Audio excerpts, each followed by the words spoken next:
Hey y'all, welcome back. Today we're checking out, is the town King Charles design any good?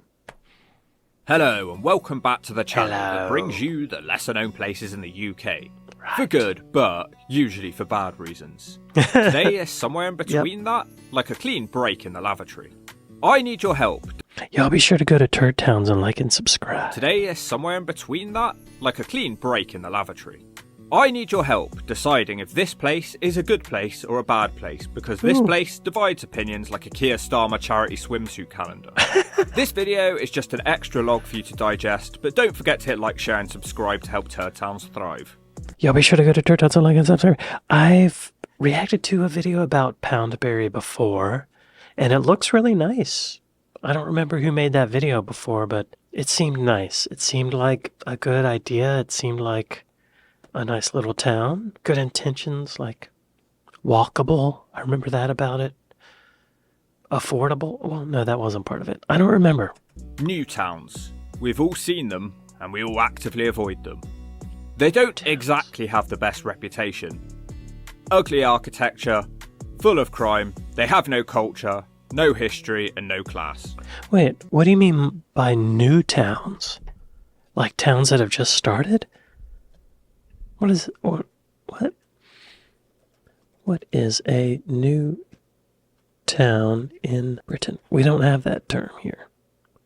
In Britain, a new town is typically a government-planned and sponsored town built from scratch to house populations from congested urban areas or bombed-out cities after World War II. Okay.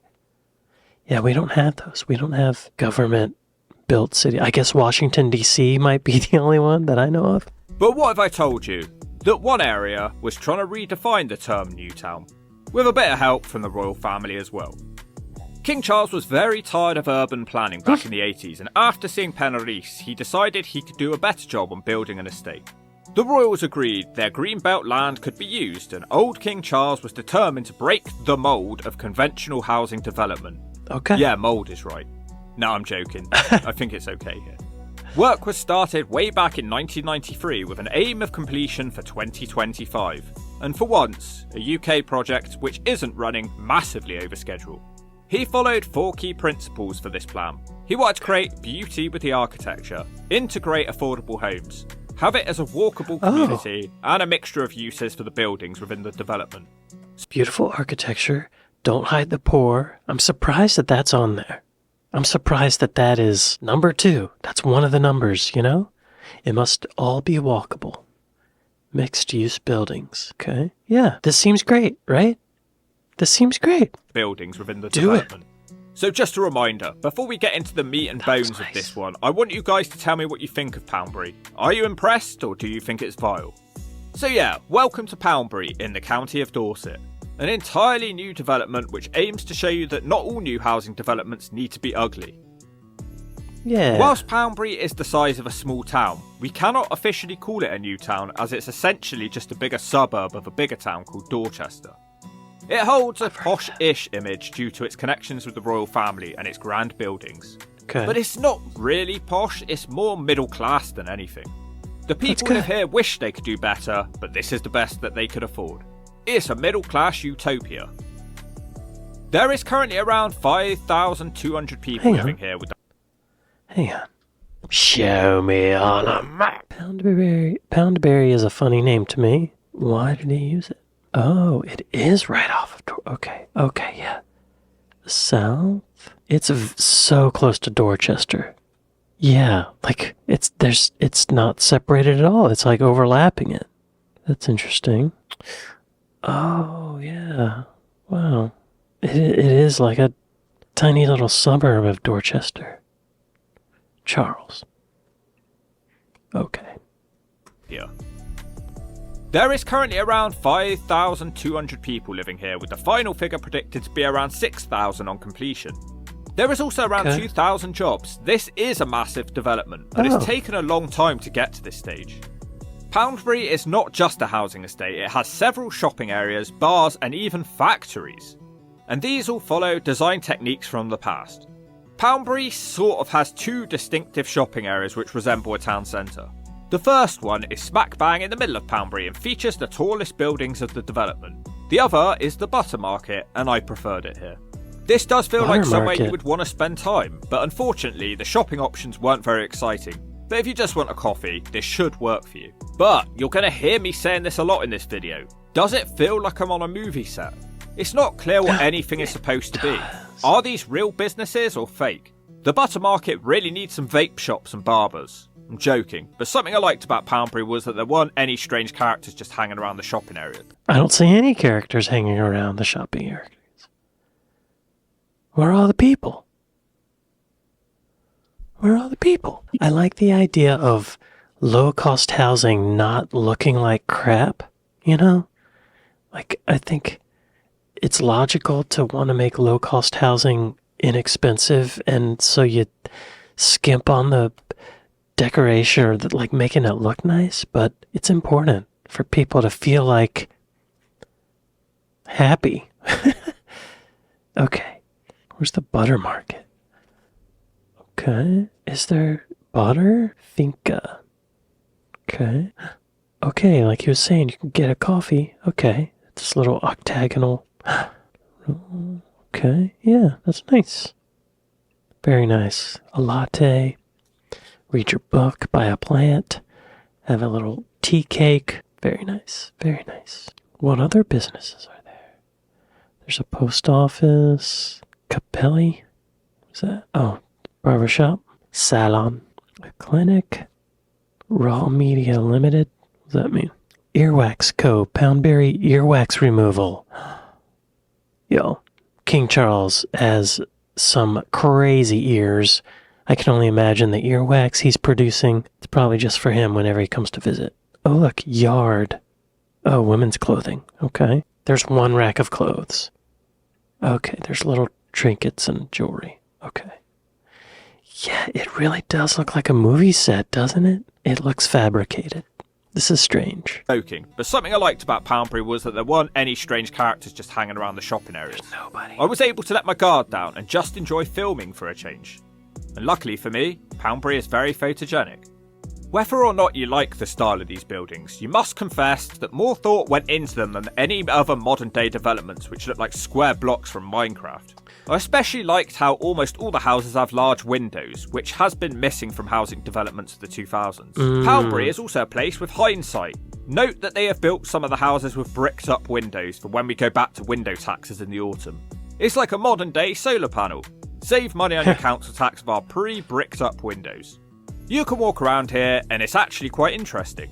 A common feature on most new build estates nowadays is the pits and gullies they install to try and cope with being on a floodplain. It's nice to see that they don't really have that here. The main town square is grand and more impressive than 95% of town centres. It actually feels like you're in a place that they care about. Surprisingly, there is social housing in Poundbury, but rather than creating ghettos, they've dispersed the social housing across the development, so Shanice and Mackenzie can be found living next to Arthur and Jane in perfect harmony. Nice. Perhaps showing the future of social housing. Either way, it's nice to see a different approach. Yeah, make it nice. Perhaps showing the future of social housing. Either way, it's nice to see a different approach. It's reported that around a third of Poundbury is social housing, but you sure couldn't tell. And just like real towns, tourists actually visit here.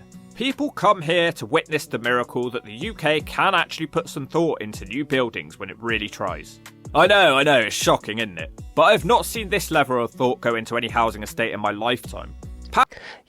We still haven't seen anybody walking on the streets, have we? Where is everybody? Poundbury even has its own TripAdvisor page, like this is some sort of theme park. It's currently rated a 3.3 out of 5, with the main criticism being that it feels too clinical and like a film set. It feels like a North Korean British town. Like the dear leader of North Korea built a town, but no one actually lives there. I do get that. It felt like many of the shops I walked There's past somebody. were essentially fake. There's a person. Hey. Like something out of North Korea. Hardly anything seemed to be open, with no sign to tell you when it would reopen. Outside of TripAdvisor, the estate has come in for criticism at times for just being a King Charles ego trip. I kinda get that too. There's statues of the royals all over the town. Seems pretty narcissistic. And also, Poundbury has been seen as a sly, money-making racket for the royals, mainly because those with families were priced out of Poundbury, away from the social housing. And indeed, the average gaff here costs around 400,000, more than the 387,000 average for Dorset as a county, and more than the Dorchester average of 352,000. Wow. As you can tell, I do genuinely like some aspects of Poundbury, but it does have its problems. At the end of the day, it is just a suburb of Dorchester, but they've designed it in a way of it being its own town, whilst missing many of the amenities a town would have.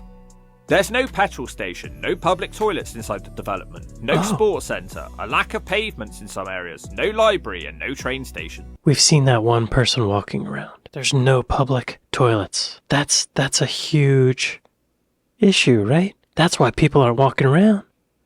They're inside taking dumps and peas. All things most towns would have. They do have a Waitrose though, which is the centre of their damn universe, but it's very small. In most parts of the development, it feels like you're smack bang in the middle of a city because everything is so crushed up against the roads. Most of the houses have nothing more than a front yard, and the back gardens don't exactly look spacious. This is often a problem in modern estates, with developers trying to cram in as many houses as possible or in a way with their stupid gardens. It's fortunate that the buildings here look so attractive, otherwise this might have been more of a problem. But do these buildings look out of place? This is Dorset, not London. And is there perhaps too many different styles with the architecture? Walking through Poundbury, you feel like you've walked across 50 villages from the continent of Europe in 10 minutes. It didn't help that so many different housing developers worked on this estate. Many of the houses don't even have garages, or if they do, they're away from the houses in a shared garage area. Reportedly, many of the garages were built too small and can't even fit the larger cars on our roads nowadays. Apparently, some of the houses were built with wooden windows. Second person. There's another person. Hey, it's probably the same person. Which have now rotted through, but residents are not allowed to replace their windows as one of us would. Instead, they have to seek permission from Third person. There's another person. Look at all these cars, though. Where are all the people? The Duchy. For those of you who don't know, the Duchy owns a lot of land in England. It basically means the oldest royal son, and Charles was once the Duchy of Cornwall. Since they own Poundbury, any person number 4. I mean, since I started counting, maybe there's some people at the beginning, but hey, why are you by yourself? Planning decisions there's another person way back here. Okay, that's 5. On the estate have to be made through them. Oh no, there's a little kid next to that person. That's 6 people. Of the normal channels. Apparently, they are a nightmare to get hold of, and Poundbury residents have been left stuffing newspapers around their windows and doors. I prefer to call them the douchey. Maybe having an accessible office open all hours would have been a great place to start for this estate. Anyway, the estate just seems to spiral around and around forever until your head is spinning and you puke all over Poundbury, and it's easy to get lost. The place is completely lacking in any sort of signage. Look at the lack of people, y'all. This is wild. It's creepy. It creeps me out. It is like a film set. It's like an episode of The Twilight Zone or something. Guide you around, and other than the centre, everything somehow looks the same. I don't know quite why that is when all the buildings have their own distinct style. A possible lack of landmarks. When everything looks so out of place, nothing looks out of place. Oh, right. The roads barely have any markings on them, which is also very strange. You don't realise how much it impacts your driving experience until you drive without markings on the road. It messes with your head. This was all done due to the designers wanting Poundbury residents to be less reliant on their cars. The idea here was that you're never more than walking distance away from a shop, a job, or a green space. Nobody's walking. Poundbury 6 was people. the blueprint for the term 15-minute city, although that phrase didn't exist back then. Oh, look, here's a person, number 7. There's number 8. That might be 2 people. And I'm pleased to report to all of you that despite all the conspiracy theories around 15-minute cities, Poundbury residents are not caged in like rabid animals and can leave anytime they want. They aren't checked up on by some block warden every day, and residents are allowed to use their car as much as they want. Poundbury has come in for criticism over the years from other architects, calling it fake, heartless and authoritarian. Someone else called it a middle-class ghetto stuck in the past. While some of that may be true in aspects, I just have to compare it to any other modern-day housing estate, and Poundbury is far more interesting. Does it look a bit fake, like a movie set at times? Yeah, yes, it does. For sure. But at least there isn't graffiti, plastic awnings, mouldy brickwork and neon signs dotted everywhere. True. Ultimately, parts of Poundbury have worked and others have not. It is not a fail overall, but I also feel like we can learn from the mistakes of this estate. They haven't managed to solve the transportation issues. There's still cars everywhere. Not enough buses and not a bike in sight. Perhaps another sign that trams are the way forward. What'll be wrong with a short guided route into the town of Dorset to Poundbury? And besides, trams are old-fashioned, just like this movie set is supposed to be, so it would fit, and it would make it even more touristy here. I forgot to mention, it shocked me that parking was free here. Maybe increase the charges to £10 an hour and that'll get the cars off the streets of Poundbury. That's nice. When it comes to the shops here, it's an issue up and down the country. This aspect of the experiment might have been more interesting 20 years ago to see what sort of shops they got here. But I do feel like Poundbury needs to be more welcoming to outsiders. You have this big estate where the royals are undertaking it with huge building infrastructure, so tourists are naturally going to visit here. So maybe embrace them a bit more. Doesn't look like it. It kind of feels like a closed shop. It's sometimes said that on a particularly sunny day, the queue for the one toilet cubicle at Waitrose can stretch all the way back to Dorchester High Street. Perhaps the final phase of Poundbury is to install a large barbed wire fence around the whole thing, because it sure doesn't feel like they want outsiders in here. And that's that. I hope you enjoyed your extra log. As you can tell, the weather is not good, so I'm just sort of doing what I can in the meantime. But I'd love to know your experiences with Poundbury, and if you think it's stunning or in need of shunning. Don't forget to like, share and subscribe to help Turd Towns thrive. Y'all be sure to go to Turd Towns and like and subscribe. Have y'all been to Poundbury? What part of the video did I start counting people? It was not at the beginning. I counted 9 people. Today is somewhere... That's part of what makes it so unwelcoming, is there's no place people. Is a good place. Get out on the street. Actively avoid them. Right? It's like everyone's afraid to be out there. Full of crime. Oh, there's a couple people. 1, 2. Okay, so that's 11. They have no culture. Oh, wait. Was that? Oh, there was a person over here, so that's 12 people. No culture. No history and no planning back in the 80s and development. A UK project into file. So yeah. There's a couple people. Welcome to 1314 Poundbury in the county of Dorset. An entirely new development which aims to show you that not all new housing developments need to be ugly. No one. Whilst Poundbury is more middle class than anything. The people live here wish they could do better, but this is the best that they could afford. They're all inside watching YouTube. Hey, 1,200 people living here, with the final figure predicted to be around 6,000 on completion. There is also around 2,000 jobs. This is a massive development, but it's taken a long time to get to this stage. Factories. Distinctive shopping areas which resemble a town centre. The first one is smack bang in the middle of Poundbury and features the tallest buildings of the development. The other is the butter market, and I preferred it here. This does feel like somewhere you would want to spend time. For you. But you're going to hear me saying this a lot in this video. Are these real businesses or fake? The butter... Yeah. Oh, good question. Okay, we counted, 14 people? There may have been a couple more. We'll say 20. 20 people at the most. And he was walking around the streets. Made an 11-minute video, 20 people. Less. It's not walkable at all. It might be walkable, but people aren't walking.